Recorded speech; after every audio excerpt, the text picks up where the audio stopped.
আসসালামু আলাইকুম ওয়া রাহমাতুল্লাহি ওয়া বারাকাতুহু। ইন্নাল হামদালিল্লাহি নাহমাদুহু ওয়া নুসাল্লি আলা রাসূলিহিল কারীম, আম্মা বা'দ। ফাআউযু বিল্লাহি মিনাশ শাইতানির রাজীম। বিসমিল্লাহির রহমানির রহিম। وَلَنَبْلُوَنَّكُمْ بِشَيْءٍ مِّنَ الْخَوْفِ وَالْجُوعِ وَنَقْصٍ مِّنَ الْأَمْوَالِ وَالنَّفْسِ وَالثَّمَرَاتِ وَبَشِّرِ الصَّابِرِينَ الَّذِينَ إِذَا أَصَابَتْهُم مُّصِيبَةٌ قَالُوا إِنَّا لِلَّهِ وَإِنَّا إِلَيْهِ راجعون. قال رسول الله صلى الله عليه وسلم في الحديث المبارك: من أحب سنتي فقد أحبني ومن أحبني كمي في الجنة. পিয়ারে হাজিরানি মজলিস তথা দূর দূরান্ত থেকে দর্শনরত অবস্থায় থাকা সমস্ত সাবস্ক্রাইবার, ফলোয়ার্স ও সমস্ত মুসলমান, আমার মুরব্বী চাচা জানেরা, নওজোয়ান তরুণ জোয়ান যুবক ভাইয়েরা ও তার সাথে সাথে আলেম সমাজ, আলেম উলামাগণ এবং দূর দূরান্তে পর্দার অন্তরালে অবস্থিত আমাদের সকলের মা ও বোনেরা এবং তারই সাথে সাথে দর্শনরত অবস্থায় থাকা সমস্ত নরনারী, জাতি ধর্ম নির্বিশেষের সকল মানুষ, সকল মা ও বোনেরা, আল্লাহ পাক রব্বুল আলামিনের দরবার অশেষ শুকরিয়া যে আল্লাহ পাক দয়াময় দয়া করে মেহেরবানি করে আমাকে, আপনাকে তথা প্রত্যেককে ভালোবেসে এই সময়ে এশার নামাজ অতিবাহিত হয়ে যাওয়ার পরের সময়ে দ্বীন ইসলাম থেকে আমার মতো গুনাহগার অধমকে দুচার কথা বলার মতো আপনাদের সম্মুখে এবং আপনাদেরকে দুচার কথা ইসলাম থেকে শোনার মতো যে মহান স্রষ্টা আল্লাহ সুবহানাহু তাআলা আমাকে আপনাকে যে সুযোগ করে দিয়েছেন, যে তৌফিক বা নসিব বা সৌভাগ্য এনায়েত করেছেন, সেই আল্লাহ তাআলার শুকরিয়া আদায় করার উদ্দেশ্যে আমরা সকলে একবার অন্তর থেকে বলে উঠি আলহামদুলিল্লাহ। তারপরে তাজদারে মদিনা আহমদ মুস্তাফা সাইদুল আম্বিয়া সাইদুল মুরসালিন নবী করিম সাল্লাল্লাহু আলাইহি ওয়াসাল্লাম, সেই নবী পাকের উপর শত কোটি দরুদের নাজরানা বর্ষিত হোক। সকলে বলুন আল্লাহুম্মা সাল্লি আলাই, আল্লাহুম্মা বারিক আলাই, আল্লাহুম্মা আমিন। কুরআন মাজিদ থেকে আপনাদের সম্মুখে যে কুরআনের আয়াতটি পেশ করেছি সূরাতুল বাকারা ২য় পারা থেকে। আল্লাহ সুবহানাহু তাআলা এই আয়াতের মাধ্যমে যেটা বোঝাতে চেয়েছেন, তিনি যেটা বলেছেন, তবে আমার বক্তব্যে যাওয়ার আগে আপনাদের সকলকে আবেদন রাখবো, রিকোয়েস্ট করব যে চ্যানেলটি আপনারা অবশ্যই সাবস্ক্রাইব করে পাশে থাকবেন এবং ভিডিওগুলোকে লাইক করে দেবেন ও ভিডিওগুলো বেশি পরিমাণে শেয়ার করে অন্য মুসলমান ভাইকে এই ইসলামিক আলোচনা শুনে উপকৃত হতে সাহায্য করবেন। এর ফলে অন্যজনকে ভিডিও শুনতে সাহায্য করলে বা চ্যানেলটি সাবস্ক্রাইব করে পাশে থেকে ভিডিওগুলো দেখা ও অন্যজনকে শেয়ার করে ভিডিওগুলো যদি আপনারা শুনতে সাহায্য করেন এবং ভালো যেহেতু ইসলামিক আলোচনা, এই আলোচনাকে যদি আপনারা লাইক দিয়ে সমর্থন জানান, তাহলে আপনারা কি করবেন, এই ভিডিওগুলোকে শেয়ার করার জন্য বা এই সমস্ত কাজের জন্য যে সমস্ত ব্যক্তিদেরকে ভিডিওগুলো শেয়ার করবেন তারা যতটুকু দেখলো, দেখে যতটা নেকি হলো বা তিনি আমল করার মাধ্যমেও যতটা নেকি পেলেন, সমস্ত নেকিটা আপনি বসে বসে সদগায়ে জারিয়া নেকি হিসেবে পেতে থাকবেন। অর্থাৎ শুধু একবার নেকি লেখা হবে না, আপনি ভিডিওটি শেয়ার করে অন্যজনের কাছে পৌঁছে দেওয়ার জন্য এবং ইসলামিক আলোচনাটিকে লাইক করে সমর্থন করার জন্য যে নেকিটা হয়, যে সদগায়ে জারিয়া নেকিটা আপনি পাবেন, আপনি দুনিয়া থেকে ধরুন চলে গেলেন, দুনিয়া থেকে চলে যাওয়ার পরেও কবরে শুয়ে যখন মানুষের আমলের দরজা বন্ধ হয়ে যায় কয়েকটি কারণ ছাড়া, সেই সময় আপনার কবরে আমি ধরে নিলাম আযাব হচ্ছে কিছুক্ষণের জন্য, রাগ করবে না, বোঝানোর জন্য বলছি। দেখা গেল আপনার কবরে আযাব হচ্ছে, আপনার আমলের দরজা বন্ধ, কিন্তু এই সদকায়ে জারিয়া নেকি আপনার কবরে তখন পৌঁছাতে লাগবে এবং কবরের আযাবটা অনেক পরিমাণে আল্লাহ সুবহানাহু তাআলা কমিয়ে দেবেন, বলুন সুবহানাল্লাহ। এবং এই নেকিটা যতক্ষণ না পর্যন্ত কিয়ামত হচ্ছে ততক্ষণ পর্যন্ত পাবেন। ভিডিওটিকে লাইক ও চ্যানেলটিকে সাবস্ক্রাইব করে ভিডিওগুলোকে অন্যজনকে দেখতে বা শেয়ার করে দেখতে সাহায্য করলে, ইসলামের জ্ঞানের দ্বারা উপকৃত হতে সাহায্য করলে তার ফজিলতটা আপনারা এটা পাবেন। তো যাই হোক, ওদিকে বক্তব্য নয়। কুরআন মাজিদের সূরাতুল বাকারা ২য় পারা থেকে আপনাদের সম্মুখে যে কুরআনের আয়াতটি পেশ করেছি, সেই আয়াতের মধ্যে আল্লাহ সুবহানাহু তাআলা বললেন, আমি সেই আয়াতের বিষয়েই কথাবার্তা বলবো আপনাদের সম্মুখে। বিষয় হলো যে আল্লাহ সুবহানাহু ওয়া তাআলা কেমনভাবে ইমানদারকে পরীক্ষা নেন এবং কেমনভাবে পরীক্ষা নেন। বিষয় হলো যে আল্লাহ সুবহানাহু ওয়া তাআলা ইমানদারের পরীক্ষা নেন, অর্থাৎ বিষয় হলো ইমানদারের পরীক্ষা, এবং সেই পরীক্ষাটা কেমনভাবে নেন, কিসের দ্বারা নেন, কীভাবে নেন, সেটাই সংক্ষিপ্ত আকারে আপনাদের সম্মুখে তুলে ধরব। বিস্তারিত এরপরে অন্য কোনো সময় ভিডিওতে আলোচনা করবো ইনশাআল্লাহুল আজিজ। তো আল্লাহ সুবহানাহু ওয়া তাআলা এই আয়াতের মধ্যে বললেন ওয়ালানাবলুওয়ান্নাকুম বিশাইয়্যিম মিনাল খাউফ। এর আগের আয়াতে আল্লাহ সুবহানাহু ওয়া তাআলা বলেছেন ইন্নাল্লাহা মাআস সাবিরিন। আপনারা জানেন যে সবরকারীর সাথে আল্লাহ সুবহানাহু ওয়া তাআলা থাকেন। এই আয়াতের মধ্যে আল্লাহ সুবহানাহু ওয়া তাআলা বললেন ওয়ালানাবলুওয়ান্নাকুম বিশাইয়্যিম মিনাল খাউফ, অর্থাৎ আল্লাহ যাকে ভালোবাসেন, যাকে পছন্দ করেন, তারই কিন্তু আল্লাহ সুবহানাহু ওয়া তাআলা পরীক্ষা নিয়ে থাকেন। যে ব্যক্তি পরীক্ষা কথার মানে বোঝেন, যে ব্যক্তি পরীক্ষা দিতে সমর্থন, আল্লাহওয়ালা ইমানদার, তারই কিন্তু আল্লাহ পরীক্ষা নিয়ে থাকেন। আল্লাহ সকলের পরীক্ষা কিন্তু নেন না। কেন? যে পরীক্ষা কথার মানে বোঝে না, তাকে পরীক্ষা নিয়ে তো কোনো লাভ নেই। যাই হোক, যেকে আল্লাহ ভালোবাসে, আল্লাহ সুবহানাহু ওয়া তাআলা সেই সমস্ত বান্দাদেরকে পরীক্ষা নেয় কীরকমভাবে? মিনাল খৌফ, অর্থাৎ ভয় দিয়ে। ভয় সেটা হতে পারে আপনার জানের ভয়, হতে পারে আপনার রুজি মনে, হতে পারে আপনার মান সম্মানের ভয়, হতে পারে আপনার কোনো কিছু কাজ করছেন সেই কাজে লসের ভয়, বা হতে পারে আপনাকে কোনো জীবজন্তুর বা ভয়ানক কোনো হিংস্র পশু দ্বারা আক্রান্তের ভয়, বা চোর ডাকাতের ভয়, ইত্যাদি ইত্যাদি। অনেক কিছু ভয়ের মাধ্যমে আল্লাহ সুবহানাহু ওয়া তাআলা ঈমানদারকে পরীক্ষা নিয়ে থাকেন, যেটা এই সূরা বাকারার 2 পারার মধ্যে আল্লাহ সুবহানাহু ওয়া তাআলা বললেন মিনাল খাউফ ওয়াল জু মানে শব্দের অর্থ হলো খিদা। আল্লাহ সুবহানাহু ওয়া তাআলা যাকে ভালোবাসেন, তার আগে একটা কথা বলে দিই, ভয়ের মাধ্যমে পরীক্ষা নিয়েছিলেন নবী মুসা আলাইহিস সালাতু ওয়াস সালামকে। আল্লাহ সুবহানাহু ওয়া তাআলা কিন্তু পরীক্ষা নিয়েছিলেন যখন ফেরাউন মুসা নবী এবং তার দলবলকে যখন তাড়া করলেন। মুসা নবী তার দলবল নিয়ে ছুটে চলে এলেন, কিন্তু কি করলেন? ফেরাউন তাড়া করলেন, এদিকে মুসা নবী নীল নদের কাছে এসে আটকে গেলেন। সুমুখে নদী, সুমুখে নীল নদ, এবং পেছনে ফেরাউনের সেনাবাহিনী। অর্থাৎ সুমুখে এগিয়ে যেতে গেলে জলে ডুবে মারা যাবেন, এবং পেছনে এগোতে গেলে ফেরাউনের সেনাবাহিনীর হাতে মার খেয়ে মারা যাবেন, মার্ডার হবেন, কতল হবেন। অর্থাৎ দুদিকেই মৃত্যুর আশঙ্কা, জীবনের ভয়, জানের ভয়। এই ভয়ের মাধ্যমে আল্লাহ সুবহানাহু ওয়া তাআলা পরীক্ষা নিয়েছিলেন মুসা নবীকেও। এছাড়া আরও অন্যান্য সাহাবী কিরাম বা সাহাবায়ে কিরাম থেকে আরম্ভ করে ইমানদার আরও অন্যান্য আল্লাহওয়ালা বুজুর্গ ব্যক্তিদের, মোমেন বান্দাবান্দিদের আল্লাহ সুবহানাহু ওয়া তাআলা পরীক্ষা নিয়ে থাকেন। তো আমি শুধু আপনাদের টাচ দিলাম। মিনাল খাউফ ওয়াল জু শব্দের অর্থ হলো খিদা।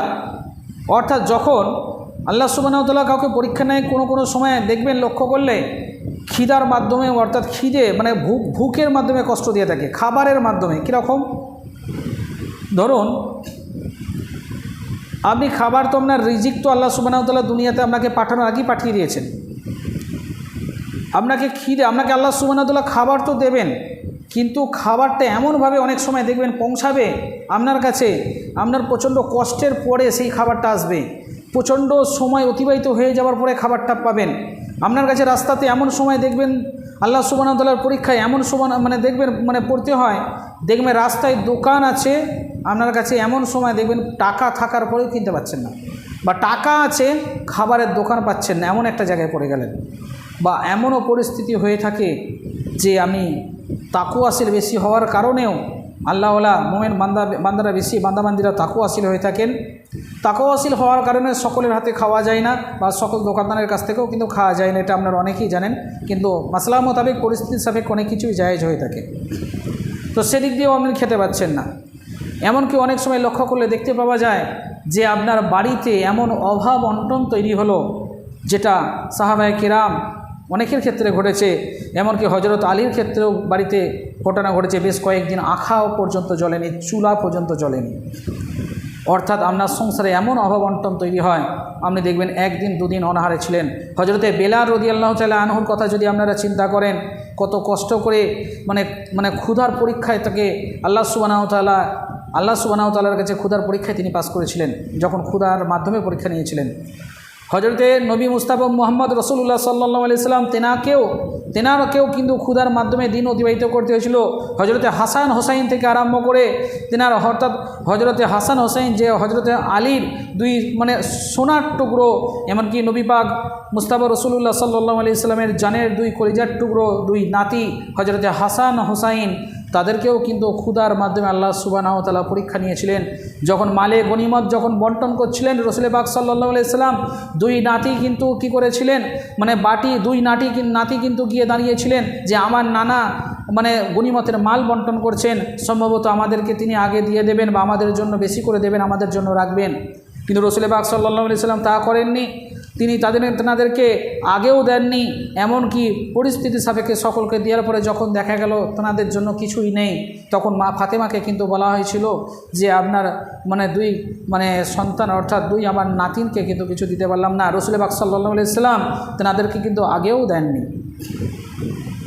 তার কারণ সবেরই একটা নিয়ম আছে, যে আগে দাঁড়িয়ে আছে যে সাহাবারা, তাদের হক সব থেকে বেশি। তিনি তো মনে করলে পারতেন যে আমার নাতিকে আমি বেশি করে খাবার গনিমতের মাল বন্টন করে দিই, বা সেগুলো দিয়ে কিছু খাবার কিনে খাবে বা ইত্যাদি ইত্যাদি, বা তার মধ্যে খাবার থাকলে সেটা দিয়ে দিই, কিন্তু সেটাও তিনি বেইনসাফি করেননি কারো সাথে। যে ক্ষুধার মাধ্যমে অনেককেই কিন্তু পরীক্ষা দিতে হয়ে থাকে। আপনারা যদি দেখেন বহু সাহাবি এমনও জাইতুল খফ বলে একটা ঘটনা রয়েছে, যেটাকে বলা থেকে পাতাখোর বাহিনী। পাতাখোর বাহিনী হাদিসের মধ্যে এসছে, আলেম ফাস্টির আপনারা মেসকাতুল মাসাবিতেও পেয়ে যাবেন, যেখানে যুদ্ধ করতে গিয়ে সাহাবীরা খাবার কিছু না থাকার কারণে গাছের পাতা ছিঁড়ে ছিঁড়ে খেয়েছিলেন এবং যুদ্ধ করেছিলেন। ফলে তিনারা যে মলত্যাগ করেছিলেন, যেরকম ছাগলে মলত্যাগ করে কালো কালো হয়ে যায়, সেই রকমভাবে তিনাদেরকে মলত্যাগ করতে হয়েছিল। এই ধরনের পরিস্থিতিরও কিন্তু তিনারা শিকার হয়েছিলেন, অর্থাৎ ক্ষুধার মাধ্যমে সাহাবীদেরও কিন্তু পরীক্ষা দিতে হয়েছে। মিনাল খাউফ ওয়াল জু ওয়ালানাবলুয়ান্নাকুম বিশাইয়্যিম মিনাল খাউফ ওয়াল জু ওয়া নাকসিম মিনাল আমওয়ালি ওয়া আনফুসি ওয়াস সামারাত। আল্লাহ সুবহানাহু ওয়া তাআলা যাকে ভালোবাসবে তার জমি জায়গা সহায় সম্পত্তি যা কিছু থাকবে তা থেকে তাকে বঞ্চিত করে দেবেন, এমনকি তাকে পরীক্ষা নেওয়ার জন্য, এমনকি তাকে দুনিয়ার লোকের কাছে অনেকের কাছে খারাপ করে দেবেন। তার মান সম্মান তার নিয়ে অনেক সময় পরিস্থিতির সাপেক্ষে তাকেও কিন্তু ছিনিমিনি বা খেলা যদি আমরা ভেবে থাকি সেটা ঠিক নয়, মান সম্মানের দিক দিয়েও পরীক্ষা নেবে। এমনকি তার যদি বাচ্চা কাচ্চা থাকে তা থেকে তাকে আলাদা করে দিয়েও কিন্তু ইমানের পরীক্ষা নেওয়ার চেষ্টা করবেন আল্লাহ সুবহানাহু ওয়া তাআলা। এমনকি দুনিয়ার অন্যান্য অনেক মানুষের কাছে থেকে খারাপ বলে বিবেচিত করে দেবেন কিছু সময়ের জন্য হলেও, তার মান সম্মানের দিক দিয়ে ঘাটতি বা ভয়ের আশঙ্কা থাকবেন, এবং সেই মাধ্যমে আল্লাহ সুবহানাহু ওয়া তাআলা পরীক্ষা নেবেন। কিন্তু আল্লাহ সুবহানাহু ওয়া তাআলা এই আয়াতের মাধ্যমে বলছেন, তারপরেও যদি আল্লাহ সুবহানাহু ওয়া তাআলার উপর ধৈর্য ধরে সবর করে আমরা থাকি, নামাজের মাধ্যমে সবর করি, ধৈর্য ধরি, অবশ্যই আল্লাহ সুবহানাহু ওয়া তাআলা ওই সবরকারীর জন্য যথেষ্ট হয়ে যাবেন। এবং তারপরে আল্লাহ সুবহানাহু ওয়া তাআলা এর পরে আয়াতের মধ্যে বলছেন, কি বলছেন, যে আল্লাযীনা ইযা আসাবাতহুম মুসিবা, আল্লাহ সুবহানাহু ওয়া তাআলা নিজেই বলে দিচ্ছেন যে আল্লাযীনা ইযা আসাবাতহুম মুসিবা ক্বালু, জামার সিগা বহু বচন, আল্লাহ সুবহানাহু ওয়া তাআলা এখানে সকলকে বোঝাচ্ছেন। যখন তোমাদের উপরে বালা মুসিবত আসবে, ক্বালু তোমরা পড়ো, ইন্না লিল্লাহি ওয়া ইন্না ইলাইহি রাজিউন, যে আল্লাহ সুবহানাহু ওয়া তাআলার কাছ থেকে আমরা এসেছি, সেই আল্লাহ সুবহানাহু ওয়া তাআলার কাছেই কিন্তু আমাদের ফিরে যেতে হবে। এটা কিন্তু আমরা অনেকেই জানি যে মরে গেলে শুধু পড়তে হয়, শুধু তাই নয়।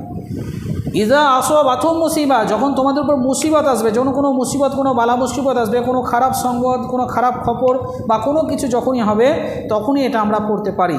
কিন্তু আমরা শুধু এটাই জানি যে, অনেকে এটাই জানি যে শুধু মারা গেলেই এটা পড়তে হয়, তা নয়। এটা যখনই আপনার উপর বালা মুসিবত আসবে তখনই আপনি এটা পড়তে পারেন, যেটা কোরআন বলছে। রাসূল পাক সাল্লাল্লাহু আলাইহি ওয়াসাল্লাম হাদিসের মধ্যে বললেন, মানে আহাব্বা সুন্নাতি, যে ব্যক্তি আমার সুন্নাতকে ভালোবাসলো, ফাকদ আহাব্বানি, সে ব্যক্তি আমি রাসূলুল্লাহ আমাকে ভালোবাসলো। ওয়ামান আহাব্বানি, আর যে ব্যক্তি আমি রাসূলুল্লাহ আমাকে ভালোবাসলো, কামাই ফিল জান্নাহ। আমি হাদিসটি বলার সময় প্রথম দিকে হয়তো একটু কোনো অংশ ছুটে গিয়েছিল, তা সেটা এখানে কমপ্লিট করে দিলাম। তো যে ব্যক্তি রাসূলুল্লাহ পাক সাল্লাল্লাহু আলাইহি সাল্লাম বললেন, যে ব্যক্তি আমার সুন্নাতকে ভালোবাসলো, আল্লাহ নবী পাক সাল্লাল্লাহু আলাইহি সাল্লামের সুন্নাত অনেক কিছু আছে। আল্লাহ নবী পাক সাল্লাল্লাহু আলাইহি সাল্লাম যেটা করেছেন, করে দেখিয়েছেন, বলেছেন, আদেশ দিয়েছেন, তিনি যেভাবে ওটা চলা, খাওয়া দাওয়া ইত্যাদি ইত্যাদি, আমাদের প্রাত্যহিক জীবনেও প্রচুর সুন্নাত আছে, যেটা রাসূল পাক সাল্লাল্লাহু আলাইহি সাল্লামের সুন্নাতকে আমরা অনুসরণ করে চলতে পারি বা চলা দেওয়া আমাদের আবশ্যিক, একান্ত দরকার। যেহেতু আমরা রাসূল পাক সাল্লাল্লাহু আলাইহি সাল্লামকে ভালোবাসি এবং নবী পাক সাল্লাল্লাহু আলাইহি সাল্লামের সুন্নাত, যে ব্যক্তি সুন্নাতকে যতক্ষণ পর্যন্ত সহিশুদ্ধভাবে, হাদিসের মধ্যে এসছে, যে ব্যক্তি প্রকৃত সুন্নাতকে আঁকড়ে ধরে থাকবে এবং কোরআনকে আঁকড়ে ধরে থাকবে, সে ততক্ষণ পর্যন্ত কখনোই পথ হারাবে না। যাই হোক বাদারানি ইসলাম, আমার সকল দর্শনত অবস্থায় থাকা সাবস্ক্রাইবার ফলোয়াররা আপনারা অবশ্যই চ্যানেলটিকে সাবস্ক্রাইব করে দেবেন। এবং যেহেতু এটা একটা ইসলামিক খুব সুন্দর আলোচনা, এই ইসলামিক আলোচনার মাধ্যমে জানি না আপনাদের কতটা মানে বোঝাতে পারলাম বা মুগ্ধ করতে পারলাম। তবে যেহেতু একটা ভালো আলোচনা, যদি আপনারা এই আলোচনাটাকে লাইক করে সমর্থন করেন, অবশ্যই আল্লাহ সুবহানাহু ওয়া তাআলা এই ভালো আলোচনাকে সমর্থন করার জন্য খুশি হবেন এবং এতে আপনাদের প্রচুর পরিমাণে অঢেল সওয়াব বা নেকিও পেতে থাকবেন। এবং ভিডিওটি অন্যজনকে শেয়ার করে অন্যজনের কাছে পৌঁছে দিয়ে ইসলামিক জ্ঞানে তাকে উপকৃত হওয়ার বা তাকে আলোচনাটি শুনতে সাহায্য করবেন এবং তার সাথে সাথে আপনি আলোচনাটি অন্যজনকে শেয়ার করার জন্য সদকায়ে জারিয়া নেকিটা পাবেন, কিয়ামত হওয়ার আগে পর্যন্ত পেতে থাকবেন। আমরা অনেক কাজ করি, অনেক কিছু কাজ করি, কিন্তু কোনো কাজে বা সমস্ত কাজে কিন্তু সদকায়ে জারিয়া নেকি হয় না। এই আলোচনাটিকে যখন আপনি অন্যজনের কাছে শেয়ার করে পৌঁছে দেবেন, এর ফলে সেই ব্যক্তি শোনার জন্য যতটা নেকি হলো সেটাও আপনি পাবেন, বা আমল করার মাধ্যমে যতটা নেকি হলো সেটাও আপনি পাবেন। অর্থাৎ বসে বসে সদকায়ে জারিয়া নেকি আখিরাতের জন্য পুঁজির ভাণ্ডারটা আপনি সহজেই বাড়াতে পারবেন। আপনি কিন্তু রাস্তায় বসে বসে এমনি যদি গল্প করেন, দুনিয়ার কথাবার্তা আলাপ আলোচনা করেন, এতে কিন্তু সদকায়ে জারিয়া নেকি পাবেন না, কিন্তু এই আলোচনায় সেটা পেয়ে যাবেন। যে আমরা প্রত্যেকেই আশা রাখবো, চেষ্টা করি, আপনাদের জন্য দোয়া করি। আমরা কিন্তু অনেকেই ভাবি যে আমাদের উপর পরীক্ষা কেন, এত বালা মুসিবত কেন। দেখবেন আল্লাহ সুবহানাহু ওয়া তাআলা যাকে ভালোবাসে তাকেই কিন্তু পরীক্ষা নিয়ে থাকেন। যখন আপনার উপর বালা মুসিবত আসবে, জানবেন এটা হলো আল্লাহ সুবহানাহু ওয়া তাআলার পক্ষ থেকে আপনার জন্য পরীক্ষা স্বরূপ। আপনি তার জন্য আরও বেশি প্রিপেয়ার্ড হয়ে যাবেন, তৈরি হয়ে থাকবেন, আরও বেশি তখন নিজের ঈমানটাকে মজবুত করার জন্য আরও বেশি শক্ত হয়ে যাবেন যে এই পরীক্ষায় আমাকে পাস করতে হবে, কেননা সেটা আল্লাহ সুবহানাহু ওয়া তাআলার পরীক্ষা ছাড়া কিছুই নয়। তখন কিন্তু আপনি ভেঙে পড়বেন না যে আমার উপর এত বালা মুসিবত কেন, এত পরীক্ষা কেন, এত একটার পর একটা এরকমভাবে হতেই চলেছে কেন। যেটা হয় আপনার ভালোর জন্যই হয়ে থাকে। আল্লাহ সুবহানাহু ওয়া তাআলা যেটা করেন প্রত্যেক বান্দাবান্দির ভালোর জন্যই কিন্তু করেন, এটা আমাদের মাথায় রাখা উচিত। অতএব যখন আমাদের উপর বালা মুসিবত আসবে, আমরা কিন্তু কখনোই ভেঙে যাব না। আশা রাখবো মুসলমান হিসেবে আমরা আরও বেশি শক্ত হয়ে এই কোরআনের আয়াতকে আমরা স্মরণে রেখে অবশ্যই সেই বালা মুসিবতে পরীক্ষার স্বরূপ পরীক্ষা দেওয়ার জন্য অবশ্যই আমরা তৈরি হই এবং পরীক্ষায় উত্তীর্ণ হওয়ার চেষ্টা করবো ইনশাআল্লাহুল আজিজ। তাতে দুনিয়া প্লাস আখিরাতে আমরা অবশ্যই উপকৃত হব। যাক, আল্লাহ সুবহানাহু ওয়া তাআলার কাছে দোয়া করি। আমি মুসলিম হাফেজ মাওলানা আপনাদের কাছে দু চার কথা বক্তব্য রাখলাম। যদি বক্তব্যের মধ্যে কোথাও কোনো ত্রুটি বিচ্যুতি পান, অবশ্যই কমেন্ট করে আমাকে জানাবেন, বা কোথাও ভুল হলে আমাকে একটু ধরিয়ে দেবেন। এবং তার সাথে সাথে আপনাদেরকে বলবো আরও একটা কথা, সেটা হচ্ছে এটাই, আমার বাবার জন্য দোয়া করবেন যেন আল্লাহ সুবহানাহু ওয়া তাআলা তেনাকে হিদায়াত করে সেই শুদ্ধ পবিত্র ইসলামের মধ্যে যেন দাখিল করেন, এবং দোয়া করবেন যে সৎ নেক উদ্দেশ্য নিয়ে আল্লাহ সুবহানাহু ওয়া তাআলা আমাকে ইসলামে পাঠিয়েছেন, সেই সৎ নেক উদ্দেশ্যটি যেন আমাকে আল্লাহ সুবহানাহু ওয়া তাআলা কামিয়াবি দান করেন। দোয়া করি আল্লাহ সুবহানাহু ওয়া তাআলা আমাকে আপনাকে প্রত্যেকে দুনিয়া থেকে ঈমান ও আমল নিয়ে যাবার মতো যেন তৌফিক ইনায়েত করেন, এবং সকলকে আমাদের আমলের সাথে সাথে ঈমান আমলের সাথে সাথে জাহান্নামের আযাব, কবরের আযাব থেকে হেফাজত করে ময়দান মাহশরে ডান হাতে আমলনামা দিয়ে জান্নাতুল ফিরদাউসে যেন দাখিল করেন। বলেন আমিন সুম্মা আমিন। ওয়াকাউলু কওলি লিসারিল মুসলিমিন ওয়া আখিরি দাওয়ানা আলহামদুলিল্লাহি রাব্বিল আলামিন। আসসালামু আলাইকুম ওয়া রাহমাতুল্লাহি ওয়া বারাকাতুহু।